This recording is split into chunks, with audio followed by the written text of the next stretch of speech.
Hey dancers, welcome back to our channel. I'm Julie and I'm the owner and one of the instructors here at Broche Ballet, a ballet school for adults in Denver, Colorado. So being a school just for adults, I get asked sometimes what's the difference between teaching adults and kids. I have taught most of my career as adults, but I have taught a handful of kids here and there and do teach a couple of them in a private capacity. So I have a couple of thoughts on this topic and I'm going to share them with you today on this episode of Broche Banter. If you are having fun with us, make sure you like, subscribe, share, all that stuff. It does help us out. So kids and adults are very different, but they also have a lot of similarities. I mean, obviously they all have bodies, they all have aches and pains. Everybody, a ballet is hard for everybody, no matter who you are. All of that is just a truth. Kids are not necessarily more flexible as you might think they are. Lots of kids have trouble touching their toes. I know I certainly did. I couldn't touch my toes till my 20s. So that's not really true necessarily, that kids are just more flexible. But some things that kids have that adults don't have, and then I'll tell you some things that adults have that kids don't have. And again, all of this is super generalized, so I'm sure that you have had different experiences with your students, and let us know in the comments below what you think.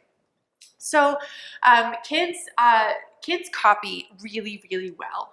Kids just copy exactly what you're doing. So if you say, I want you to stand like a ballerina and lift your head up really high and just show them this, they will copy you exactly. Whereas an adult will say, but how?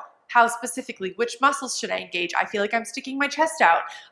This is uncomfortable for me. I'm tight. Adults will do what you say, but then layer on what they think about what you said as well. So their own societal expectations about maybe wanting to hide themselves, maybe a lifetime of feeling confident, sitting at the desk, tight pecs.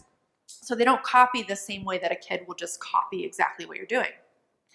On that copying vein, I think when it comes to developing coordination, that's a super interesting topic as well. So when it comes to moving the arms and the legs together, as adults, I think sometimes we feel kind of silly doing it, and it can take us longer to figure that out. Whereas kids, when you tell them to coordinate things, sometimes they just sort of, again, just copy you and pick it up and don't think twice about the fact that their arm is moving at a different rate than their legs or whatever it is. They just sort of keep doing it until they get it right. Whereas an adult is going to layer on the guilt that says, I'm not coordinated, I can't dance, I'm not graceful. They're going to layer on a lifetime of those kinds of thoughts onto the challenge of coordinating their body, and that's going to make it take a little bit longer for them to get it because they're all up in their head about that. So they're not kind of letting their body learn it, they're judging their body the whole time as they're going. So adults, when it comes to copying, there's this kind of layer of self-awareness, self-doubt, self-criticism that we layer on top of our ballet training that makes it a little bit different than with kids, where they just sort of do what you tell them to do or what you show them to do and kind of make it work in their bodies. So what adults have that kids don't have, adults can reason about their bodies in a way that kids can't, or haven't learned how to yet. So an adult is going to talk about how their body feels in different capacities, what it feels like to engage a muscle, the sensations in their body, whereas a kid hasn't developed that vocabulary yet. So an adult, you can ask them, where are you feeling this? Or where are you feeling the muscles engage? And they can tell you pretty early on in the training process where they're feeling that. Whereas a kid may not know what you're talking about. What does it mean to engage a muscle or feel a muscle? Or maybe if they're super young, they don't even know what a muscle is yet. They don't know how muscles are attached to bones and ligaments and tendons and all. They don't know any of that stuff yet. So they're not even thinking about their body on that level.